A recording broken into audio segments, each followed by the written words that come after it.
G'day and welcome to Aussie Vision.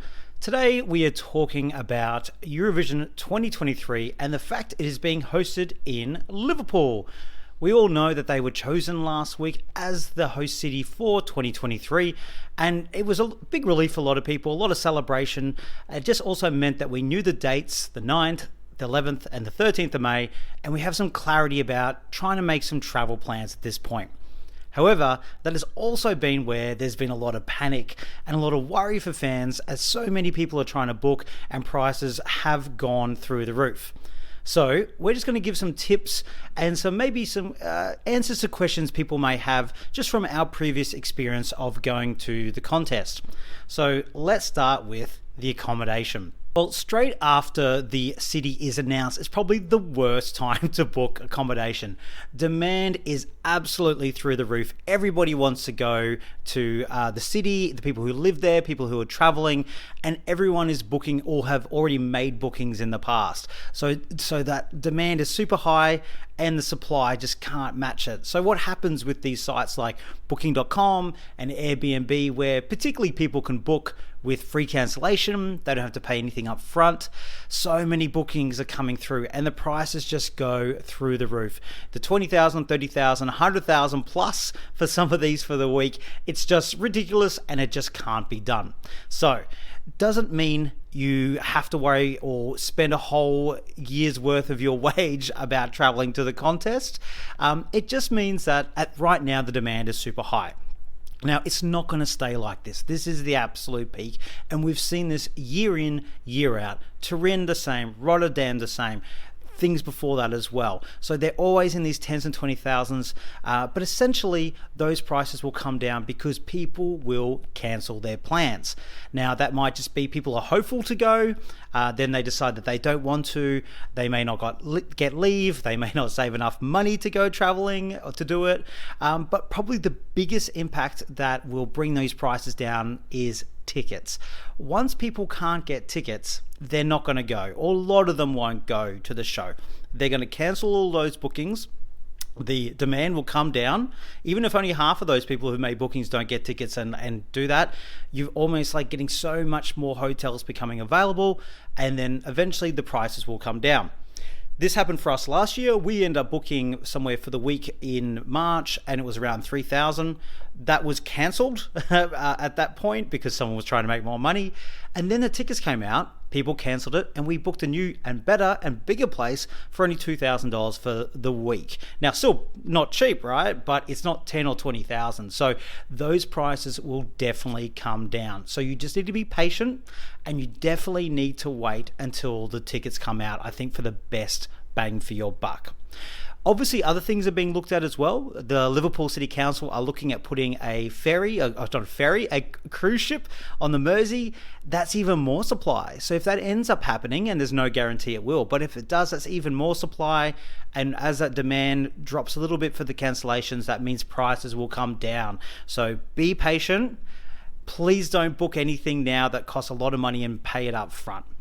Now, if you do want to have some peace of mind and have somewhere to book, even in the back, just in case, just a backup plan, you've got the towns nearby. I think a lot of people have been doing it. You've got places that are within an hour or half an hour, 40 minutes, 25 minutes away from Liverpool by train, like Southport to the north. You got St. Helens and Wigan and Warrington, Chester, all these places that you can actually get there as well. Plus, a lot of the outer suburbs of Liverpool also have some availability as well. On top of that, you can also consider Manchester. You can actually get a train for like 45 minutes. They run at probably better times to some of those suburban ones because a lot of them stop at 11:30 p.m. as well. So even if you book, you might not be able to get home from the show.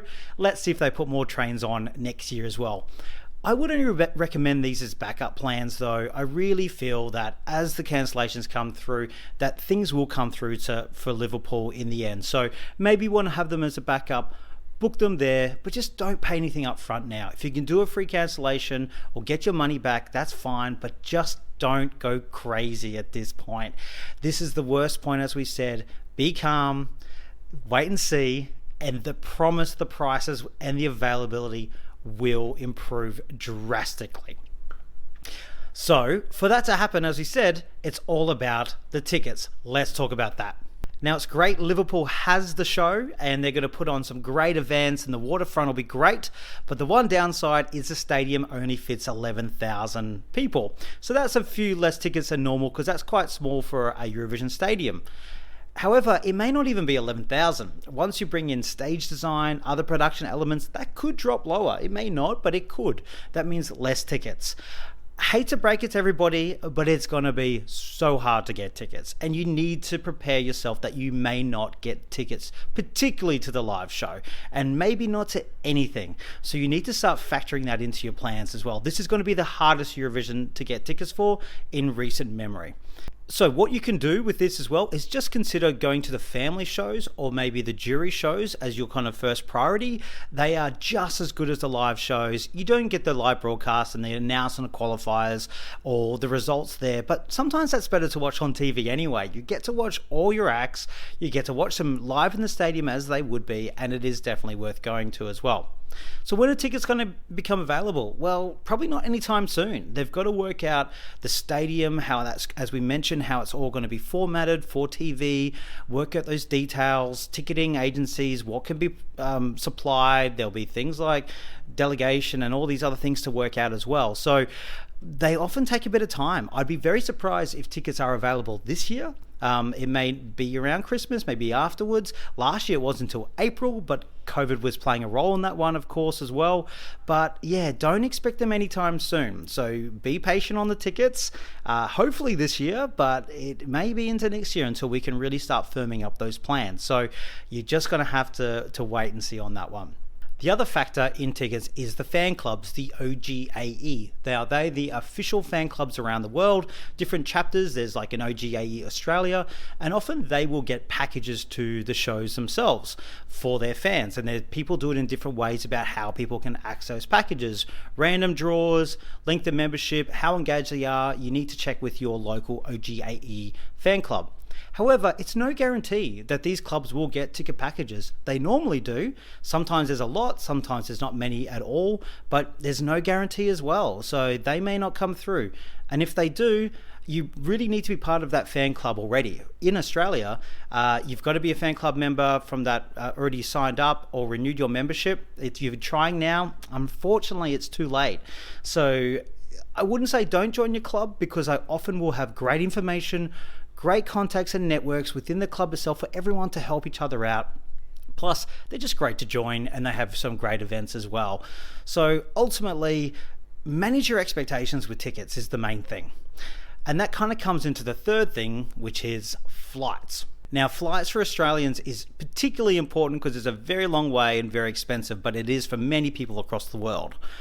I would say very much do not be booking any flights unless you're happy to go to Eurovision without a ticket. I feel like you'll get your accommodation, but every chance that you won't get a ticket to the show.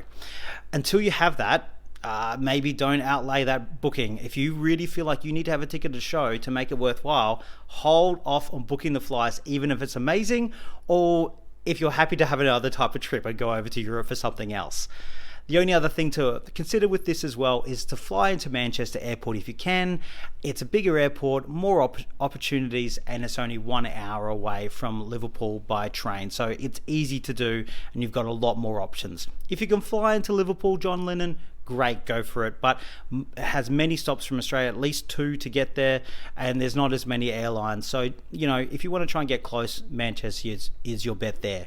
But the number one takeaway from that is hold your horses on booking unless you feel very comfortable about going if you don't have tickets. So overall, kind of good news on accommodation. It will come down. Don't panic about it. Wait and see. And if you have any issues with your cancellations, check the policies, contact the booking.coms and the Airbnbs and all those kind of things and chase them up. But things will come down eventually, so don't freak out yet. What you probably should freak out about is tickets, because I think that's going to be the hardest thing to get. So you've got to just kind of go, am I going to get a lot out of the Eurovision by going along and taking in that atmosphere? If you get a ticket, great, but just be careful and manage your expectations. So overall, patience, manage expectations, and don't outlay a lot of money straight up without options to get it back at this point in time. Again, worst time to book anything. Wait and see and be patient. It's going to be a great Eurovision no matter what. And if you've got any questions, let us know and we can answer them in the comments as well. Looking forward to it, and good luck with your accommodation and future luck with your tickets. Thanks very much.